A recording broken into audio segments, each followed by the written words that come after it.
Tenha plena certeza que o Senhor quer falar com você aqui nessa noite. Deus não te trouxe aqui em vão. Deus te trouxe aqui porque Ele quer liberar uma palavra ao teu coração.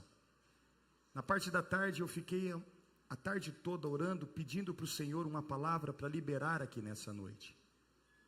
E hoje eu quero falar com vocês a respeito de permanecer firmes. Hoje eu quero falar com vocês o Deus que levanta o caído. Muitos chegaram ali naquele encontro, você chegou caído. Só vocês, de fato, sabiam aquilo que vocês estavam vivendo. Quem sabe por fora vocês estavam até bonitas ou estavam bonitos, mas vocês estavam caídos. E eu creio que pessoas entraram aqui nessa noite. Você veio para receber o seu familiar, você veio talvez para receber o seu filho, a sua filha, o teu esposo ou a tua esposa. E quem sabe você está caído, mas o Senhor hoje Ele tem uma palavra ao teu coração.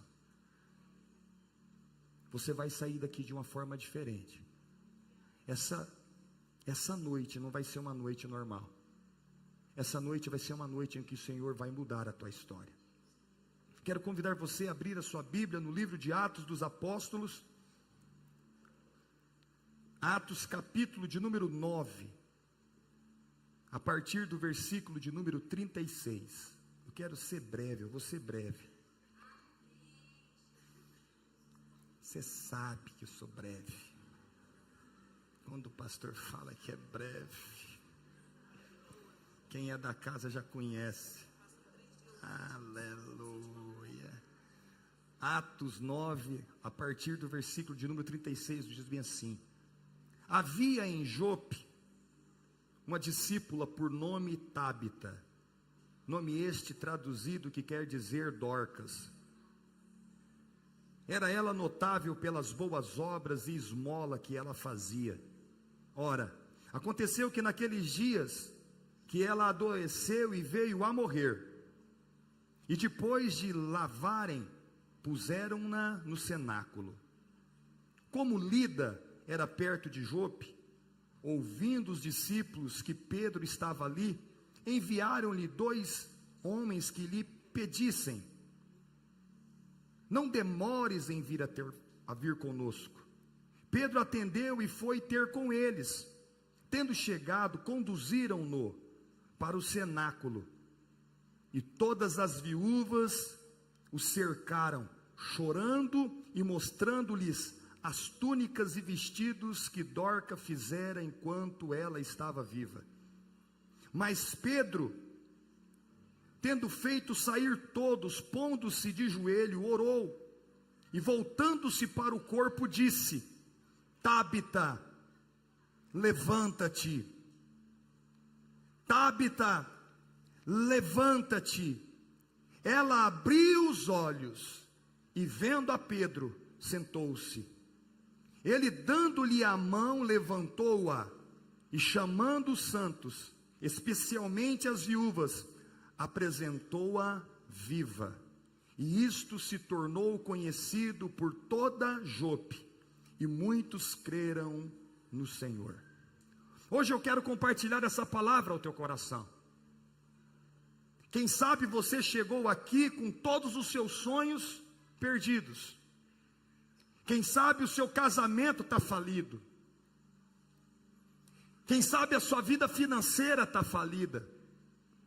Quem sabe você é uma pessoa que não acredita mais em Deus. Quem sabe você é uma pessoa ferida e você está desacreditado. E hoje o Senhor te trouxe aqui nessa noite para te dizer que Ele é um Deus que Ele levanta o caído. Eu não sei qual é a tua história, mas se o Senhor te trouxe aqui nessa noite, é porque Ele tem uma palavra ao teu coração. E talvez você possa me perguntar: pastor Josié, quem era Dorcas? Dorcas também era chamada de Tábita. Era uma mulher piedosa, conhecida pelas suas boas obras, os seus atos de misericórdia. Tábita era conhecida porque ela fazia roupa para as pessoas necessitadas. Tábita, ela tinha as mãos para usar uma agulha e uma linha para abençoar vidas. E aqui eu quero abrir um parênteses para poder falar com você. O que você tem feito com o talento que Deus colocou nas tuas mãos? Talvez você olha para dentro de você e você fala bem assim: é tão pequeno, é tão insignificante. Mas aqui eu vejo uma mulher com uma agulha e com uma linha. E essa mulher era misericordiosa. Essa mulher era uma mulher que ajudava. Essa mulher era uma mulher que costurava roupas aos necessitados. Essa mulher era uma mulher que servia ao próximo. Qual é a sua desculpa? Qual é a sua desculpa para poder não ajudar o semelhante? Essa mulher não arrumou desculpa. Essa mulher, ela pegou um talento que Deus tinha dado para ela, para poder ajudar os necessitados. E eu sei que existem pessoas aqui no nosso meio que Deus te deu talento. Eu sei que existem pessoas aqui no nosso meio que Deus te deu recursos. Mas você sabe, você tem virado as costas para os necessitados. Ou pior, você tem virado as costas para a obra de Deus e para a casa de Deus. Mas essa mulher, ela nos ensina algo. Ela era uma resposta de Deus para muitas pessoas. Um dia o Senhor vai chegar para você e vai te dizer: eu tive sede, você não me deu nada de beber. Eu tive fome, você não me deu nada de comer. Essa mulher, ela foi um exemplo de fé e de ação. Quem sabe você tem arrumado desculpas, mas essa mulher não arrumou desculpas para ajudar o seu semelhante. E eu vim aqui para te dizer nessa noite: o Senhor quer te usar por esses dias. O Senhor, Ele quer te usar com aquilo que Ele te colocou nas tuas mãos. Ninguém pode dizer que eu não tenho nada. Todos nós temos algo para oferecer, e o Senhor está te convidando para isso. Agora algo aconteceu. Essa mulher, ela nos diz que a Bíblia, que Dorcas, Tabita, ela veio a adoecer. E essa doença ela agravou e Dorcas veio a morrer. Eu quero dizer para você, quem sabe você até mesmo fazendo a obra do Senhor, quem sabe você pode adoecer e quem sabe você pode morrer. Ninguém está isento de nada.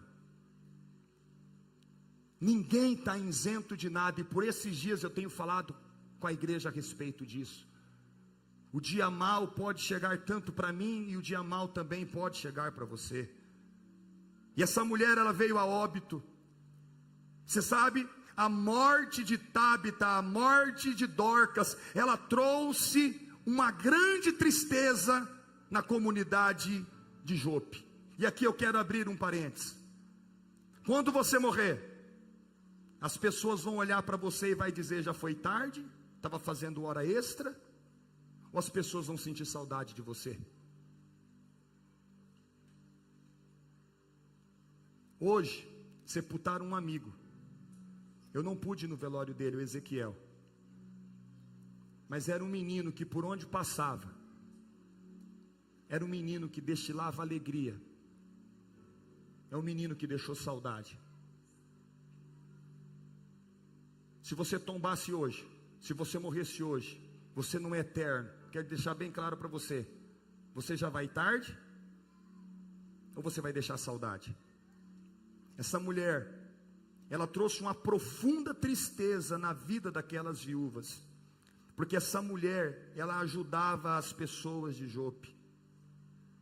Eu quero dizer para você, a história de Dorcas, ela nos ensina que mesmo diante das lutas, que mesmo diante das enfermidades, que mesmo diante dos desafios, Nós temos um Deus que continua restaurando e ressuscitando. Eu não sei de que forma você entrou aqui nessa noite. Eu não sei se você entrou se arrastando. Eu não sei se você entrou aqui no último suspiro. Mas eu tenho uma palavra de Deus para o teu coração. Hoje é a noite em que o Senhor vai te ressuscitar desse lugar de parasita que você está, desse lugar de inércia, desse lugar de morte. O Senhor hoje Ele te ressuscita. Quem sabe você chegou aqui nessa noite morto espiritualmente. Quem sabe os teus olhos já não brilham mais pelas coisas do Senhor. Quem sabe você foi ferido sentimentalmente, você foi traído, você foi, quem sabe, roubado, te roubaram a tua inocência. E você chegou aqui nessa noite morto. Você falou assim: meu coração eu não abro mais para ninguém. Quem sabe você chegou aqui nessa noite sem esperança, mas o Senhor te trouxe aqui, porque Ele quer mudar a tua história. O Senhor, Ele quer mudar a sua vida. E hoje, através da vida dessa mulher, desta costureira, naquela época não existia máquina, era tudo feito à mão. Mas aquela mulher, ela fez diferença no tempo dela. E a história dessa mulher, ela nos ensina algo que eu quero compartilhar com você aqui nessa noite. A primeira coisa que eu aprendo aqui nessa noite é que não se apegue ao diagnóstico de um homem, mas se apegue à promessa de Deus. Qual foi o diagnóstico que te deram? Qual foi a sentença que te deram? Teve um rapaz essa semana que ele chegou e falou bem assim para mim: pastor, eu estava com a causa na justiça. E a causa que eu estava na justiça estava para perder. Não sei quantos anos levaria mais. Eu vou chutar aqui, quem sabe, eu não me lembro. Mas eu vou falar para você, quem sabe era para 2029 ou para 2032 que ia terminar a situação que ele tinha com a justiça. E aí ele foi essa semana na audiência. E quando ele chegou na audiência, assinou o papel, e ele olhou para aquilo, não se tinha mais nada, se findou o processo dele naquele exato momento e naquela hora. O que foi que falaram ao teu respeito? O que foi que disse para você? Quando Dorcas adoeceu e morreu, muitos pensaram que a história de Dorcas havia se acabado. Muitos pensavam que agora não tinha mais ninguém para poder cuidar das viúvas. Mas Deus não escreve finais antes do tempo. Deus ainda não colocou um ponto final na tua história. É você que tem colocado um ponto final onde Deus está querendo colocar uma vírgula. Talvez você esteja enfrentando uma luta muito grande na tua vida. Quem sabe você foi cometido de uma enfermidade, ou de uma situação que parece que não tem mais saída. Mas se lembre de algo aqui nessa noite: a última palavra ainda continua sendo a de Deus sobre a sua vida. Deus não nos prometeu um caminho sem dificuldades. Deus não nos prometeu um caminho sem espinhos. Deus não nos prometeu um caminho sem luta, mas Deus nos prometeu que jamais nos deixaria sozinho. Pode uma mãe se esquecer do seu próprio filho que amamentou, mas eu, teu Deus, jamais esquecerei de você. Ele não te isentou dos problemas. Ele não isentou Daniel da cova dos leões. Ele não isentou Sadraque e Mesaque de entrarem dentro daquela fornalha. Mas ele teve livramento dentro da fornalha e dentro da cova dos leões. Os discípulos chegaram para Jesus e disseram: mestre, Lázaro está morto. E quem sabe você chegou hoje e está dizendo: não tem mais jeito, não tem mais saída. João 11:4 nos diz bem assim: esta enfermidade não é para a morte, mas para a glória de Deus. Existem situações que estão acontecendo na tua vida, que é para que o nome do Senhor seja glorificado. e o nome do Senhor vai ser glorificado na tua vida, assim como foi com Lázaro, assim como foi com Dorcas. Estava morto, estava fedendo, não tinha mais jeito, não tinha mais saída, mas quando chega o dono da vida, quando chega o Rei dos Reis e Senhor dos Senhores, a morte tem que devolver a vida. É o seu casamento? Ela partiu. Pastor, ele partiu. Teve uma senhora que chegou em mim e ela me mostrou a foto do marido e falou bem assim para mim: eu quero o meu casamento restaurado. Meu marido não me quer mais, meu marido está me rejeitando. E eu falei para ela: o que você quer? Ela falou assim: eu quero meu marido de volta. Eu falei para ela: o que você quer? Ela falou assim: eu quero meu marido de volta. Eu falei: então você se prepare, porque Deus vai trazer o seu marido, porque o casamento ainda continua no coração de Deus.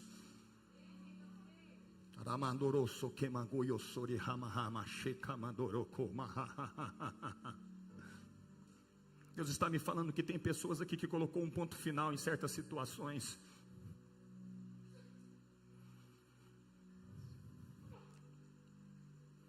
Mas o Senhor te trouxe aqui nessa noite porque Ele vai mudar a tua história.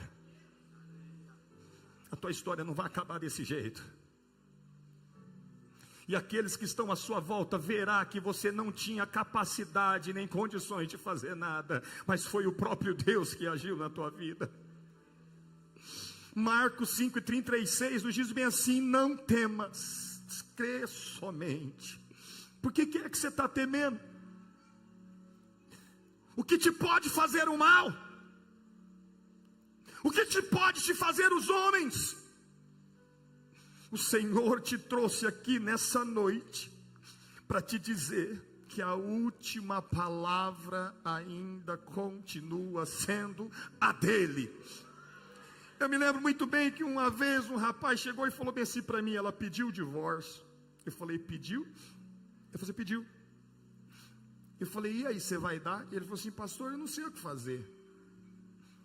Aquilo passou 2 meses, ele falou assim: pastor, ela não me para de me apurrinhar, ela quer o divórcio. Eu não quero dar o divórcio. Eu falei: vou dizer para você, você vai dar o divórcio, e depois você vai voltar a casar com ela de novo. Pastor, faz isso não. E ela apurrinhou ele tanto que ele não aguentou. Ele foi lá e assinou o divórcio. O tempo passou. E o papel que tinha assinado como divórcio voltou a ser assinado de novo, tão casado para a honra e para a glória do nome de Jesus. Eu sou um daqueles que acredito ainda na família. Eu sou um daqueles pastores ainda que luto pela família. Eu ainda acredito na família. E talvez você chegou aqui nessa noite com o teu casamento destruído. Quem sabe você chegou aqui totalmente decepcionado. Quem sabe você chegou aqui totalmente decepcionada. Você chegou aqui dizendo: eu vou largar, eu vou deixar. Mas Deus te trouxe aqui para te dizer: Ele vai reconstruir uma nova história sobre o teu casamento. Não vai acabar desse jeito. O segundo princípio que eu aprendo aqui nessa noite com Dorcas é: Deus sempre levanta alguém para te sustentar em oração.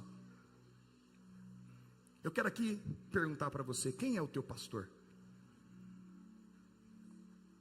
Quem é o líder de célula?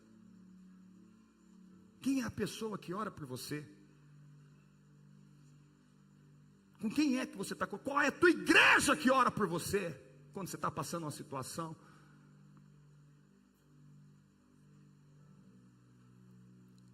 Eu gosto de dizer bem assim: minha mãe tem muitos problemas, mas eu amo ela. Mas eu vou dizer para você, ela tem uma qualidade muito grande, que ela é uma mulher de oração. A minha mãe é uma mulher de oração. E a minha mãe fala: eu te cubro em oração, meu filho, aonde você estiver, eu vou cobrir você em oração. Eu tinha minha vozinha não está mais aqui. E todas as vezes que eu chegava na casa da minha avó falava assim: eu estou orando por você, meu netinho. Sabe como que eu fui criado? Eu fui criado levantando de madrugada, escutando um gemido. E muitas vezes eu pensava que tinha alguém passando mal em casa. Mas quando eu chegava no quarto, era o meu pai que estava de joelho, com a toalha nas costas, com o rosto no chão, gemendo.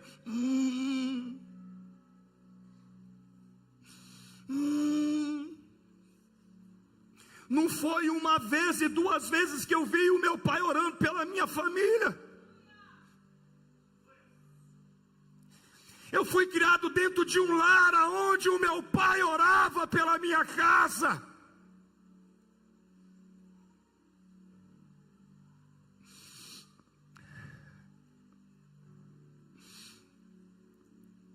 Dorcas foi cercada por pessoas que choraram a sua perda.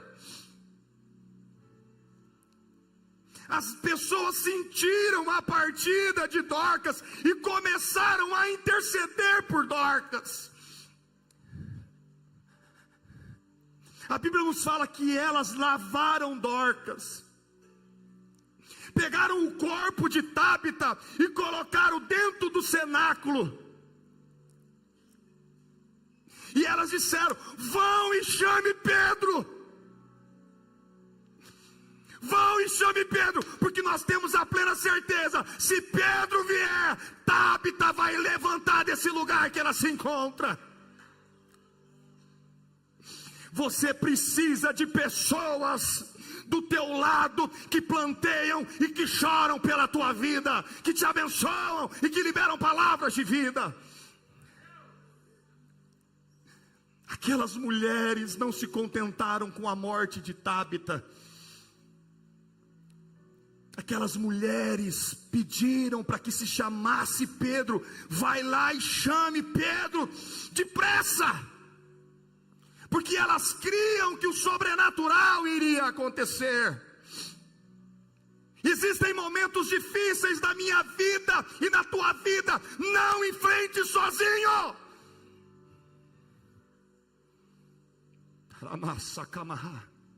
Você não é um cavaleiro solitário.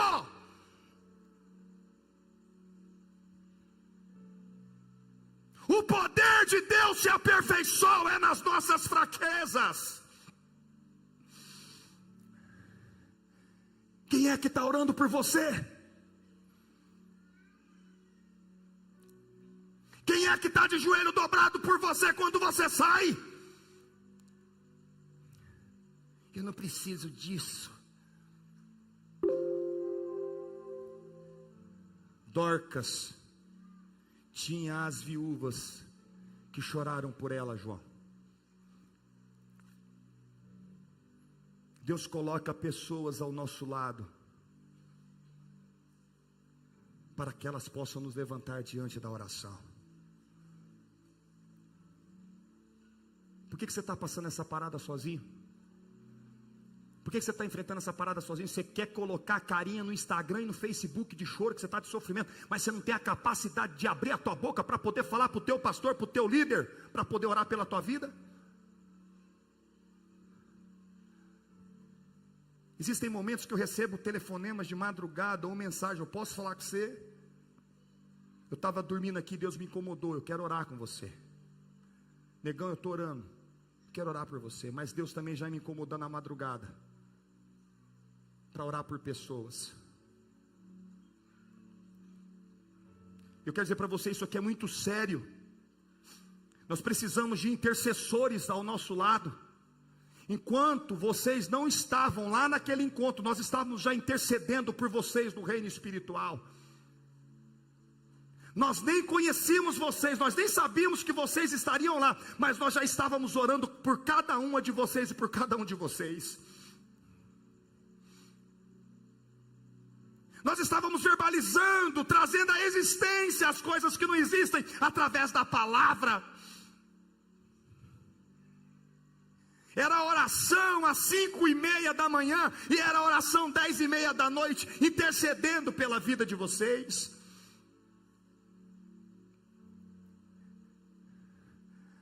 As pessoas me conhecem como um adorador, sabem que eu canto,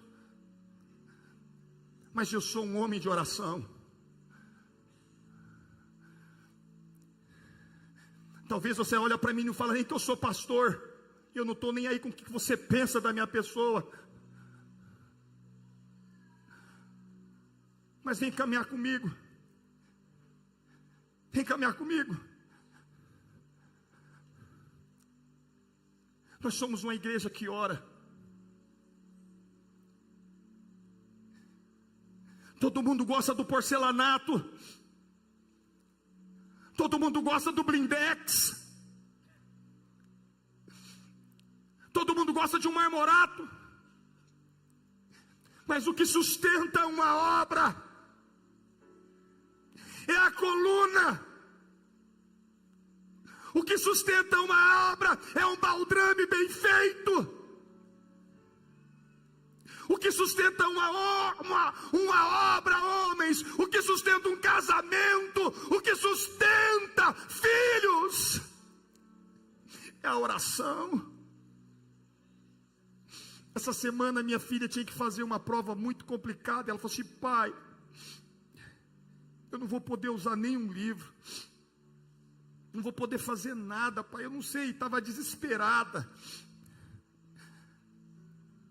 Ela veio na sala e eu apenas coloquei a cabeça da minha filha no meu peito e comecei a orar por ela e verbalizar. Falei: você tem a mente de Cristo, filha. O Senhor te dotou de uma capacidade ímpar, filha. E o Senhor vai fazer com que você se lembre de tudo aquilo que você estudou. Ela manda, nós temos um grupo só da nossa família, e ela manda uma mensagem: você tirou quanto? 10. 10. Há poder na tua oração, pai. Há poder na tua oração, esposo, quando você dobra o teu joelho para orar pela tua esposa. Há poder quando um pastor intercede por uma igreja. Há poder quando um líder de célula ora por uma célula. Charles Spurgeon, ele diz bem assim: nunca subestime o poder de um intercessor. Enquanto você chora, alguém pode estar de joelhos dobrados orando por você. Eu sabia que onde qualquer lugar que eu estava, eu sabia que eu tinha alguém que estava intercedendo por mim. E todas as vezes quando as minhas filhas saem, eu intercedo pela vida delas, porque eu aprendi isso. A palavra de Deus nos diz que certa feita houve uma guerra. Oi, belezura do pastor. Oi, coisa gostosa. Pastor ama isso daqui, irmãos. Está prestando atenção no negão dele. Oh Deus. A Bíblia nos fala que existia uma guerra e o povo de Israel estava perdendo. E a Bíblia nos diz que todas as vezes em que Moisés levantava a mão, o povo hebreu prevalecia. Mas todas as vezes que as mãos de Moisés abaixava, o povo perdia. Arão e Ur, vendo aquilo, eles vieram e se colocaram debaixo dos braços de Moisés, para que os braços de Moisés ficassem levantados, para que o povo de Israel pudesse ter vitória. Eu venho aqui dizer para você nessa noite: Deus vai levantar Arão e Ur, mas também Deus vai levantar Moisés, para ficar de mãos levantadas, intercedendo pela tua vida, enquanto você estiver no meio da batalha. Deus vai colocar.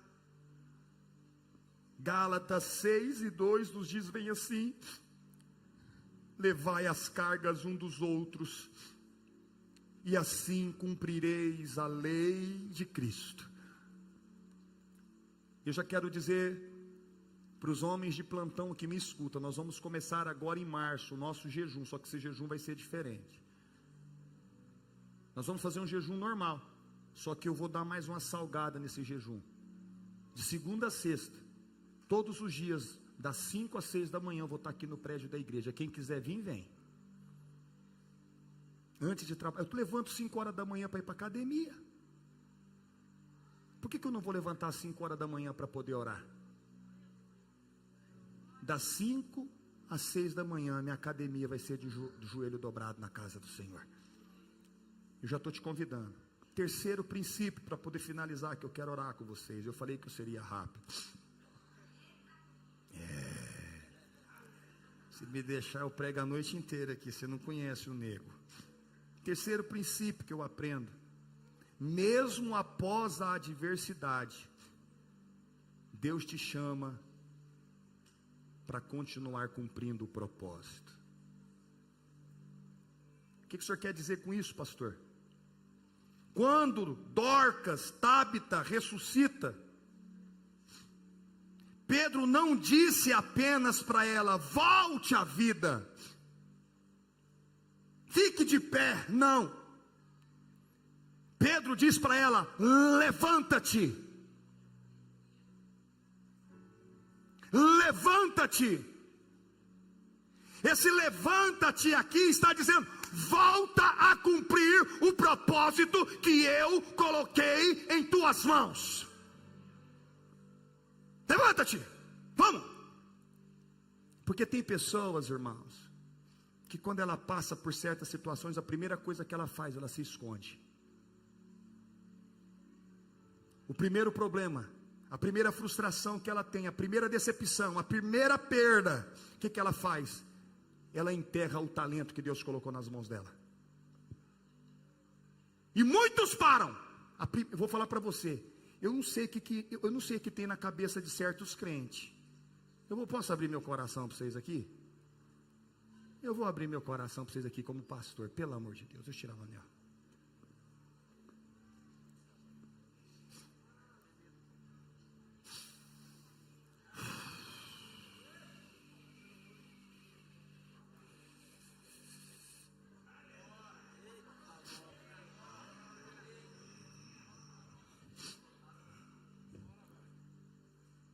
Por que quando você entra em crise no seu casamento, quando você entra em crise financeira, quando você tem uma doença, você foge de Deus, você para de vir da igreja? O que Deus tem a ver com isso? Fala para mim. Por favor, fala para mim. Que conversa é essa? Ninguém pode te apertar um pouquinho ou qualquer coisa sair fora. Por que você quer deixar de congregar? Por que você quer parar de servir a Deus? Por que você não para de ir no teu emprego? Por que você não fecha a tua empresa? Agora você tem a pichorra de parar de servir a Deus.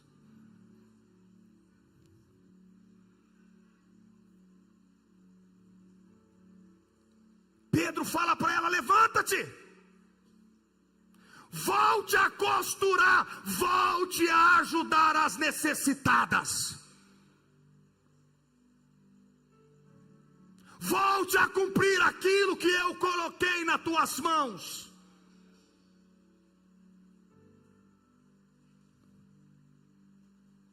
Se Deus te sustenta,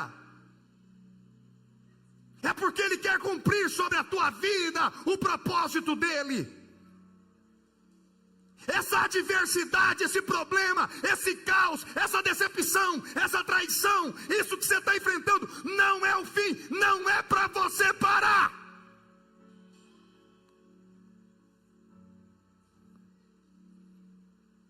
Mas é para você se fortalecer no Senhor.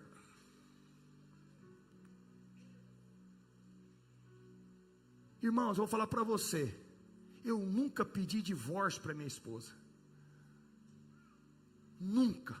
Estou casado com ela, nunca. Eu não vou falar. Acho que é 23. Fala comigo.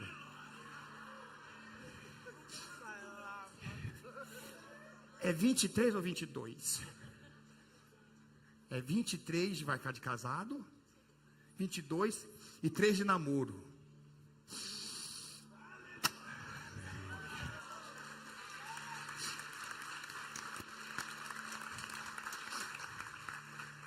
eu nunca pedi divórcio para ela. E você acha que a chapa não esquenta lá em casa?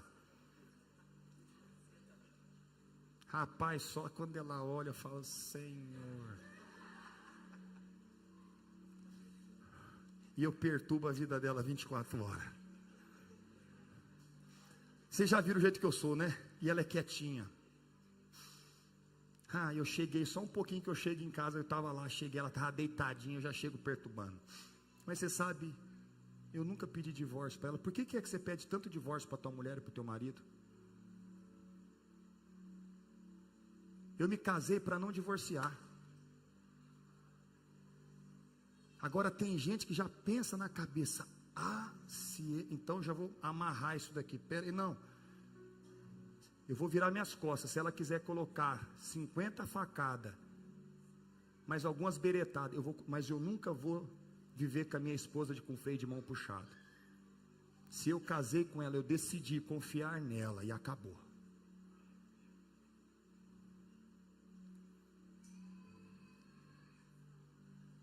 É no meio das adversidades que o Senhor nos fortalece. Esse casamento vai ser fortalecido. Eu quero dizer para você: você vai dobrar o teu joelho de madrugada, você vai orar como você nunca orou pela tua esposa, você vai clamar pelo teu esposo como você nunca clamou. Se for preciso, você vai passar a madrugada toda. A cachaça não é a solução, garota de programa não é a solução, a droga não é a solução é a raiz de Jessé, a solução é Jesus de Nazaré. Se ele decidir mudar, ele muda, meu irmão. Quem era Paulo? Paulo era um perseguidor da igreja. Paulo era um camarada que ansiava pela morte dos cristãos. Mas quando Paulo tem um encontro com Deus, de perseguidor, ele passou a ser perseguido pelo evangelho. E Deus falou bem assim para ele: Ricardo, importa que você sofra pelo evangelho. Aleluia. Olha como que Deus convida ele, ó. Importa que você sofra pelo evangelho. Olha que convite maravilhoso esse. Você vai sofrer, cara. Importa que você sofra pelo evangelho. Agora uns querem flores. Eu vou para o evangelho para ter flores. Não, vem cá, conversa. Eu vim aqui dizer para você: a sua história ainda não acabou. Se você está ainda respirando, Deus ainda tem um plano sobre a tua vida. Você sabe, Jó perdeu tudo, mas ele permaneceu fiel. Ele perdeu todos os seus bens, ele perdeu os seus filhos. A sua esposa chega: seu louco, amaldiçoa esse Deus e morre. Vamos. Ele falou: se louco eu, louco é tu, louco é você. É no tempo da crise, meu irmão, que nós temos que cumprir o propósito. Eu me lembro muito bem que eu fiz uma promessa para o Senhor. Já quero convidar o ministério de louvor. Eu fiz uma promessa para o Senhor. Eu fui cometido de um tumor na minha garganta. Os médicos me desenganaram, falaram que eu não poderia mais cantar. E eu fiz uma promessa para Deus: se Deus me curasse, nunca na minha vida eu ia rejeitar uma oportunidade, e nunca mais eu abriria a minha boca para poder cantar secularmente, só cantaria na casa do Senhor. O meu pai vem e falece. Nós oramos, clamamos, eu clamei pela cura do meu pai, jejuamos, o meu pai veio a falecer de câncer. E no primeiro culto fúnebre que tem, porque crente vai fazer culto ainda, no culto em velório faz culto fúnebre. Só crente para fazer isso, irmão. Para cantar em velório, só crente para fazer isso. E o primeiro culto na parte da manhã, os pastores fazendo o culto me chamaram para cantar. Canta agora, Josié. E eu falei bem assim para o pastor: não vou cantar. Meu coração estava fechado. Você não vai cantar? E eu falei assim: não vou cantar. Na parte da tarde, diante de nós sepultarmos o meu pai, foi feito o segundo culto. E ali, no momento que estava fazendo o nosso segundo culto, O pastor chegou e falou para mim de novo, Josié não era nem pastor naquela época, canta ou traz uma palavra. Eu falei para ele, eu não vou cantar e não vou trazer uma palavra. Deus usou uma missionária e ela chegou e colocou a mão bem aqui em cima do meu ombro e disse bem assim para mim, quem tu pensas que é para você dizer não para mim? Enquanto o teu pai estava vivo, você adorava o meu nome e você dizia que eu era Deus. Por que é que agora que o teu pai já está comigo, você está dizendo não para mim? Naquele exato momento, irmãos, o Espírito Santo de Deus, ele me tomou de uma tal forma, que toda a dor, ela foi dissipada dentro de mim. Adorar quando tudo está bom é fácil. Dar um beijo na tua esposa e fazer, é muito fácil. Eu quero ver quando o chão sai da tua frente. E naquele exato momento eu aprendi a adorar a Deus em meio às lutas, às adversidades e diante de um luto. Davi, ele pisou na bola, e quem sabe você pisou na bola também. Davi, ele poderia ter todas as mulheres do reino, todas as virgens do reino, Davi poderia tocar. Mas Davi, em tempos de guerra, resolveu passear na sacada, e ele viu Betseba. E quando ele vê Betseba, ele sente desejos por ela, e ele manda trazer Betseba. Aqui eu quero abrir no parênteses, existem coisas que não são nossas, existem coisas que são de Deus, existem coisas que você pode tocar, existem coisas que você não pode tocar. E eu quero deixar uma abertura aqui para você. Dízimo não se toca, dízimo não é teu. Você tem comido e tem tocado em algo que não é teu. O dízimo é do Senhor. O dízimo é do Senhor. 90% você faz o que você bem entender, 10% é do Senhor. Davi, ele tinha todas as mulheres que ele quisesse, mas ele foi lá e se deitou com uma mulher casada, a mulher engravida. Ele vai e chama o marido que está na guerra, para que o marido pudesse se deitar com a mulher, para que pudesse esconder a gravidez. Mas o homem é tão honroso e digno, que ele diz bem assim, eu não vou me deitar com a minha esposa, sabendo que os meus amigos estão em guerra. Davi chega e fala para ele, você se deitou com a tua mulher? Não. Davi vai lá e redige em um papel a sentença de morte de Urias. Uma carta endereçada ao general, que era para poder colocar ele na primeira fileira para poder morrer. O homem era tão honroso que nem abriu aquilo que Davi tinha colocado. Chegou e entregou nas mãos do general. O general olhou e olhou para ele, não acreditando naquilo, colocou ele na frente. E Urias foi morto por causa de um pecado de Davi. O profeta vem e se revela para Davi e fala bem assim, ei, a espada não vai mais sair de dentro da tua casa e nem o sangue. E o filho que está dentro do ventre de Betseba, esse não vive, esse morre. A Bíblia nos diz que Davi, ele dobra o joelho, mesmo diante da sentença de Deus, ele dobra o joelho e começa a clamar pela vida do menino.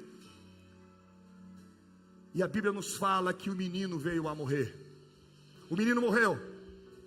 E quando o menino morre, olha o que Davi faz, e aqui eu finalizo a minha mensagem. 2 Samuel 12, 20 e 24. Então Davi se levantou da terra, lavou-se, ungiu-se, mudou de vestes, entrou na casa do Senhor e adorou. Depois veio para casa, pediu pão, puseram diante dele e ele comeu. Disseram os seus servos, o que significa isso? O que você está fazendo? Pela criança viva, você estava jejuando e você estava chorando. Porém, Depois que ela morreu, te levantas e come pão? Respondeu ele: vivendo ainda a criança, jejuei e chorei, porque dizia: quem sabe o Senhor pode se compadecer de mim, e a criança continuaria viva. Porém, agora que está morta, por que jejuarei eu? Poderei eu fazer ela voltar à vida? Eu irei a ela, porém ela não virá até mim.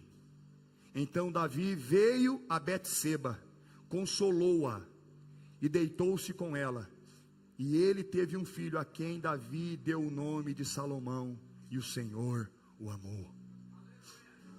Pastor, o que o senhor está querendo dizer para mim? Até quando tu vai ficar arrumando desculpa em cima dessa situação que você errou? Até quando você vai ficar chorando por esse leite derramado? Até quando você vai ficar arrumando um bode expiatório? Até quando você vai ficar arrumando uma desculpa para poder servir a Deus ou para poder fazer algo? O problema é minha esposa, o problema é meu filho, o problema é isso ou aquilo. Não é tempo mais de você ficar colocando culpa em um ou outro. Você tem que fazer como Pedro, dizendo para Dorcas: levanta-te, levanta-te e cumpra o propósito que eu coloquei sobre a tua mão. O que o Senhor está querendo nos dizer aqui nessa noite? Enquanto o menino estava vivo, eu orava, eu jejuava, mas já que o menino morreu, eu vou me voltar a relacionar com Betseba. E quando ele se relaciona com Betseba, sai o filho da sabedoria. Quem é o filho da sabedoria? Salomão. Você sabe por que o filho da sabedoria não veio na tua vida ainda? Porque você está arrumando desculpa pelo teu passado. Você fica colocando a culpa no um e no outro. Não, o Senhor está te convidando hoje de novo. Volte a cumprir o propósito que Ele colocou nas tuas mãos. Volte a realizar a obra do Senhor. Mas pastor, está sangrando, está doendo. Não se importe, porque o Deus que te chamou é o mesmo Deus que vai te sustentar. Salmo 126 e versículo de número 5 nos diz assim: os que semeiam com lágrimas, os que semeiam com pranto, gemendo, pode ter a plena certeza que esses colherão com alegria. Quem sabe você chegou aqui nessa noite dizendo: pastor, para mim finalizou. Ei, já tinha finalizado para Dorcas, não tinha mais nada para Dorcas. Ei, mas o Senhor levantou algumas viúvas que se colocaram, algumas viúvas que clamaram, e Deus está dizendo: vou eu colocar pessoas para poder interceder por você. Vou eu levantar pessoas para poder interceder por você. Você não vai morrer, você não vai sucumbir. As promessas de Deus vão se cumprir sobre a tua vida. Ei, Talita, Talita, levanta. Hoje o Senhor está chamando você para se levantar dessa inércia. Hoje o Senhor está te chamando você para poder se levantar dessa passividade, dessa comiseração. Existe um Deus no céu, e Ele está de fato de braços abertos te esperando nessa noite. Quem está comigo aqui nessa noite, levanta a mão. Se coloque de pé em nome de Jesus.